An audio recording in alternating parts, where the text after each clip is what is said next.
नमस्कार, मैं हूं आपके साथ मयंक। तो देखिए, पिछले 24 घंटे में अमेरिका को लगे हैं दो बड़े झटके। एक तो समंदर के बीच दो अमेरिकी जहाज आपस में टकरा गए और उसके बाद दोनों जहाज़ों को नुकसान हुआ। ये अपने आप में अमेरिका के लिए एक शर्मसार करने वाली खबर आई। और दूसरी खबर, फारस की खाड़ी में और हॉर्मुज में किस तरह ईरान की दो बोट्स जो कि जंग के समय काम आती हैं, ईरान की आशुरा और हैदर 110, ये दो बोट्स ने अमेरिकन नेवी को जबरदस्त चैलेंज दे रखा है। और उसका नतीजा यह है, क्या परिणाम हो रहा है वो मैं आपको बताऊंगा। पहली बात करते हैं अमेरिकी जहाज आपस में टकराए कैसे। देखिए, ये मामला कैरेबियन सी का है, ईरान से काफी दूर है, कैरेबियन सी का है, लेकिन इसका कनेक्शन भी ईरान से जुड़ रहा है। कैसे जुड़ रहा है वो मैं आपको बताऊंगा। पहले हम ये बताएं कि ये हादसा हुआ कैसे। देखिए, डिफेंस डिस्ट्रॉयर है यूएसएस ट्रेक्सटन। ये अमेरिका का एक डिस्ट्रॉयर है जो कि कैरेबियन सी में अपॉइंट था। और ऐसी भी खबरें हैं कि इसको उस ग्रुप में भी शामिल किया जा सकता था या शायद उसमें शामिल किया जाना था जो ईरान के करीब भेजे जा रहे हैं। यानी ईरान, देखिए, एक तो अमेरिका ने ये अनाउंस कर रखा है डोनाल्ड ट्रंप ने कि एक और एयरक्राफ्ट कैरियर आएगा, और ऐसा जो अंदेशा है कि यूएसएस गेराल्ड आर फोर्ड जो है ये ज्वाइन करने वाला है अब्राहम लिंकन को। यानी एक सिर्फ अब्राहम लिंकन कुछ नहीं कर पाया, अमेरिका ईरान का कुछ नहीं बिगाड़ सकता, तो अब दूसरा भेजने की भी जरूरत पड़ गई है। ये अपने आप में बताने के लिए काफी है कि ईरान की नेवी क्या टक्कर दे रही है। ठीक है, तो अब ये जो डिस्ट्रॉयर है यूएसएस ट्रेक्सटन, ये समंदर में चल रहा था कैरेबियन सी में। और इसी बीच जो सप्लाई एक जहाज है, इसका नाम था यूएसएनएस सप्लाई, उसका नाम ही है यूएसएनएस सप्लाई। समंदर के बीच इस डिस्ट्रॉयर पे तेल रिफ्यूलिंग का काम हो रहा था, तेल भरा जा रहा था। देखिए, समंदर में और आसमान में अमेरिकी जेट्स सब तरफ हैं और वो रिफ्यूलिंग के काम होते हैं। लंबी जब दूरी जानी होती है तो बीच में रिफ्यूलिंग कर रहा था। इसी दौरान कुछ बैलेंस बिगड़ा या जो भी मिस कम्युनिकेशन हुआ और दोनों जहाज आपस में टकरा गए। दोनों जहाज़ों को खासा नुकसान भी हुआ और कई लोग उसमें जो नौसैनिक सवार थे वो कई घायल भी हुए, जो अस्पताल में भर्ती हैं, उनका इलाज चल रहा है। अब ये खबर जैसी ही ब्रेक हुई कई जगह की समंदर में जो है अमेरिका के दो जहाज टकरा गए हैं। और जब ये खबर स्टार्ट हुई तो सबसे पहले सबको ये लगा, सोशल मीडिया पे अचानक से खबर फैल गई कि भाई कहीं ईरान ने हमला तो नहीं कर दिया और कोई यूएस के दो शिप तो नहीं डुबा दिया। आप देखिए कैसे किस तरह का खौफ जो है वो है देखा जाता है। और वो खबरें एकदम से फैल गई कल कि ये दो जहाज अमेरिका के टकरा गए हैं, दो जहाज तबाह हो गए हैं, इस तरह की खबरें चल पड़ी। हालांकि जहाज तबाह नहीं हुए, टकराए, उनको आपस में नुकसान हुआ और जो लोग घायल हैं उनका इलाज चल रहा है। अब इसमें से जो एक डिस्ट्रॉयर है यूएसएस ट्रेक्सटन, ये बताया जा रहा है कि ये ज्वाइन कर सकता था उस ग्रुप को जो कि मिडिल ईस्ट भेजा जाना है। अब हकीकत क्या है वो पता चलेगी। लेकिन देखिए, ये जो कैरेबियन सी है, ये खबर इंपॉर्टेंट इसलिए है, ये कैरेबियन सी का जो इलाका है, यहीं से अभी हाल ही में अमेरिकन नेवी के जहाज़ों ने रशिया के एक ऑयल टैंकर को फॉलो किया। उस पर पनामा का फ्लैग लगा हुआ था, लेकिन ऑयल उसमें रशिया का बताया जा रहा था, ऐसा शक था अमेरिकन नेवी को। और वो कैरेबियन सी से उसको फॉलो करते रहे और फॉलो करते करते वो इंडियन ओशन में आए, फिर उस पर कब्जा करने की कोशिश की, लेकिन तब तक वो तेल गायब हो चुका था। तो ये अपने आप में एक बड़ा झटका था अमेरिकन नेवी को कि भाई इतनी दूर से फॉलो करते हुए आए, लेकिन रशियन तेल जो है वो पहले ही गायब हो गया या उसमें तेल था ही नहीं। तो देखिए, कहने का मतलब ये है कि वेनेजुएला ऑपरेशन के दौरान भी अमेरिका ने कैरेबियन सी में अपने कई जहाज तैनात कर रखे थे और वो बड़ा आपाधापी मची हुई है, इसको फॉलो कर रहे हैं, उसको फॉलो कर रहे हैं। उस चक्कर में जो है अल्टीमेटली ये दो जहाज आपस में टकरा गए। ये बात हो गई कि अमेरिकी जो जहाज टकराए उसकी।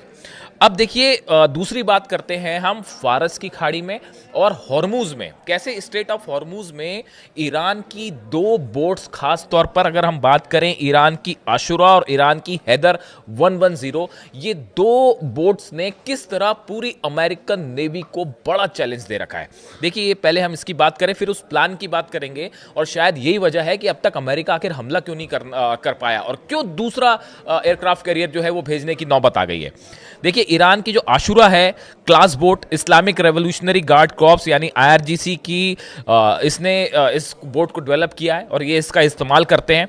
ये सबसे तेज और फुर्तीली बोट्स में से एक माना जाता है जो समंदर में कोई भी नेवी इस्तेमाल करती है। इसकी रफ्तार 200 किलोमीटर प्रति घंटा हो जाती है। इसमें एंटी शिप मिसाइल्स हैं और ये रडार पे अपने सिग्नल बंद करके रडार से गायब भी हो जाती है। ये बात हुई आशुरा की। अब बात करते हैं हैदर 110 की। यह एक बेहद आधुनिक अति तेज मिसाइल बोट है जिसे आईआरजीसी ने तैयार किया है, और ये भी 200 किलोमीटर प्रति घंटा यानी कम से कम 110 नॉट्स की स्पीड से जो है वो समंदर में चल सकती है, और दुनिया की सबसे फास्ट लड़ाकू बोट्स में से एक मानी जाती है। और इन सब में जो है इस पे भी जो एंटी शिप मिसाइल्स तैनात हैं, और अब ये भी कहा जा रहा है कि ये जो एंटी शिप मिसाइल्स हैं ये कई सारी मिसाइल्स चाइना ने भी प्रोवाइड की है।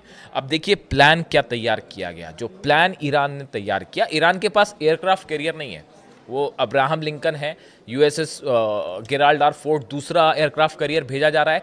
लेकिन जो नौसेना से जुड़े एक्सपर्ट्स बता रहे हैं कि ईरान ने प्लान तैयार किया है कि ये जो आशुरा और हैदर 110 बोट्स हैं, ऐसी करीब 100 से ज़्यादा बोट्स जो है वो हार्मूज में और फारस की खाड़ी में ऑलरेडी उतार दी गई हैं।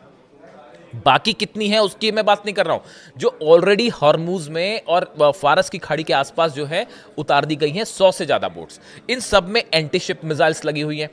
अब जो आकलन किया जा रहा है, जो प्लान ये है कि अगर किसी भी तरह का हमला अब्राहम लिंकन से होता है, या जो 9 डिस्ट्रॉयर्स अब्राहम लिंकन के को पीछे बैक करते हैं, अगर इनसे किसी भी तरह का हमला होता है तो ये 100 की 100 से ज़्यादा शायद ज़रूरत पड़ने पे और उतारी जा सके, ये हैदर 110 और आशुरा जो है वो सीधा अटैक कर सकती हैं अब्राहम लिंकन की तरफ। अब आप देखिए करीब 700 किलोमीटर के डिस्टेंस पे बताया जा रहा है अब्राहम लिंकन है ईरान की वाटर्स से।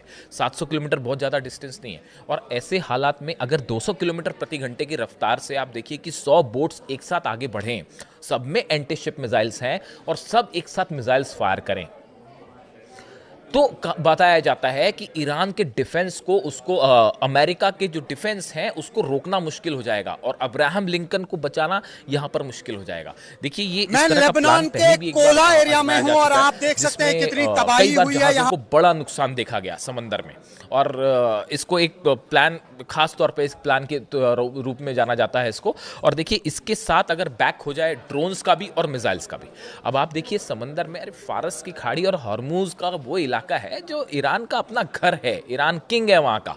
आप वहाँ की एक एक चीज़ चप्पे चप्पे से ईरान वाकिफ है। वहाँ पे जाके उसको हराना जो है वो ऐसा है कि शेर की मान में जाके शेर से लड़ना उससे उससे आसान मुश्किल काम है, मतलब उसी की तरह है वो कि आप जो है शेर की मान में घुसें और उसको चैलेंज करें, उससे लड़ें, मुश्किल हो जाएगी अमेरिका के लिए।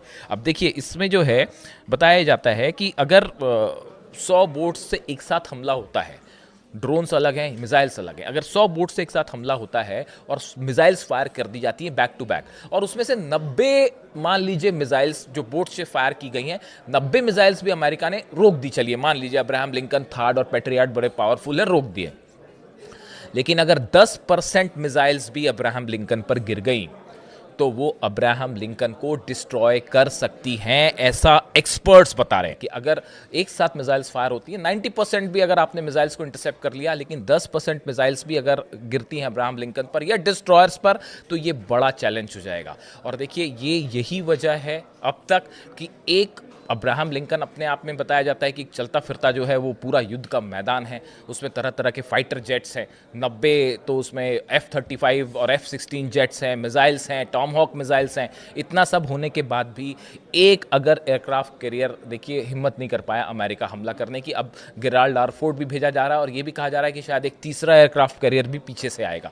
लेकिन जो बात तय है वो बात तय ये है कि अमेरिका ने अपना डिप्लॉयमेंट और बढ़ा दिया है, खासकर नेतन्याहू और ट्रंप की मुलाकात के बाद। भले दूसरे दौर की बातचीत हो रही हो न्यूक्लियर एनरिचमेंट को लेकर, लेकिन अमेरिका ने जिस तरह से अपना डिप्लॉयमेंट बढ़ाया है, ये इशारा करता है कि आने वाले कुछ दिनों में एक बड़ी जंग की शुरुआत हो सकती है, और शायद सिर्फ टाइम का इंतजार हो रहा है। जैसे कि रूस के विदेश मंत्री लावरोव कह रहे थे कि टाइम बॉम्ब इज टिकिंग, उसी तरफ इशारा है। लेकिन ये जो पूरा इलाका है फारस का और हॉर्मूज का, यहाँ पे एक बड़ी जंग होना तय है, इसमें कोई शक नहीं है। ये बात अमेरिका भी अच्छे से जानता है कि यहाँ ईरान को चैलेंज करना मुश्किल है, और अगर ईरान कभी भी कुछ भी कर सकता है, यही वजह है कि अपने शिप्स को आदेश दिया अमेरिका ने कि यहाँ से जो कमर्शियल शिप्स जा रहे हैं खासकर होर्मुज से, वो जो है ईरान की सीमा से, ईरान के वाटर्स से दूर रहें, और अगर किसी तरह का कोई अटैक होता है ईरान की तरफ से या ईरान कोई कैप्चर करता है तो आप उसको किसी तरह का रिटेलिएशन ना करें, उसको प्रोटेस्ट ना करें। यानी आप देखिए कितना बड़ा खौफ है होर्मुज के इलाके में और फारस की खाड़ी में।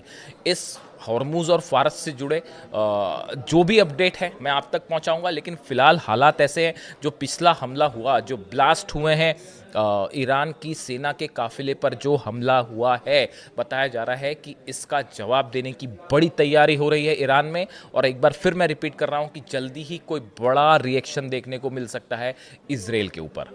हालात पर नज़र है, इससे जुड़ा जो भी अपडेट होगा मैं आप तक पहुंचाऊंगा। कमेंट करके बताइए वीडियो कैसा लगा। Thank you so much.